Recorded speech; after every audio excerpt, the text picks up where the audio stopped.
பார்க்கத்தானே வேண்டும், வா.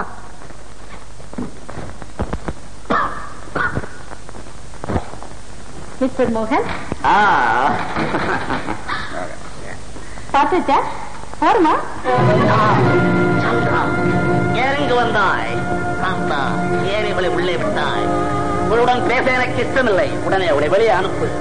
அத்தா, ஒரே ஒரு வார்த்தை. ஐயோ, வம்புக்கு வருகிறாளே. காந்தா, போலீஸை கூப்பிட்டு அந்த தேவடியாளை உடனே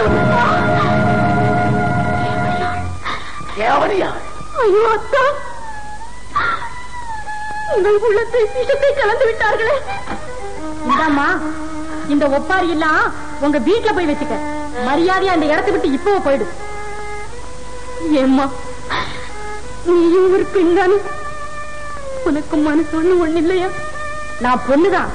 ஆனா அந்த நேரத்துல அடுத்த வீட்டுக்காரனோட அப்படி ஜாலியா ஊரை சுத்திக்கிட்டு நீனு கண்ணீர் வடிக்கிற பிடாரி இல்லனா?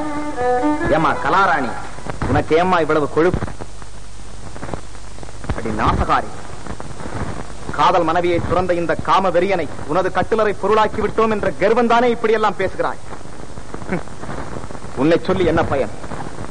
கழுதையிடம் கல்யாணி ராகம் கேட்க வந்த எங்களுக்கு இதுவும் வேண்டும், இன்னமும் வேண்டும். மரியாதை தெரியாத மடையா, நிறுத்தடா. மரியாதையின் உருவமா பேசுகிறது? ஏண்டா மானத்தை விற்றவனே, உன் மனைவியின் கற்பை காசுக்கு உடலை விற்கும் இந்த கள்ளி கேவலப்படுத்திய போது இல்லாத மரியாதை, உன் பத்தினியின் கண்ணீர் இந்த பரத்தையின் பாதத்தை நினைத்த போது உள்ளே கலாதேவியின் உடைகளை தலவை செய்து கொண்டிருந்த உனது மரியாதை இப்போது மட்டும் எங்கிருந்ததா ஓடி வந்தது? இப்போது உன் மனம் எவ்வளவு வேதனைப்படுகிறது.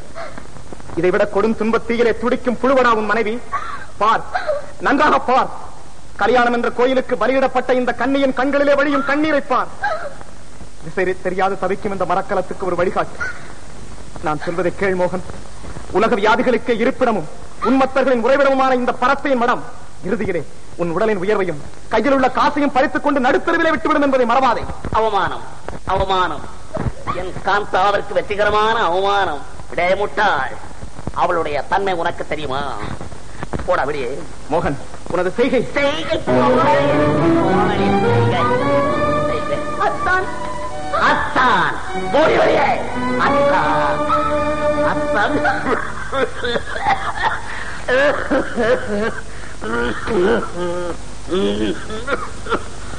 உடம்பு வர வர ரொம்ப மோசமா போய்கிட்டே இருக்கு.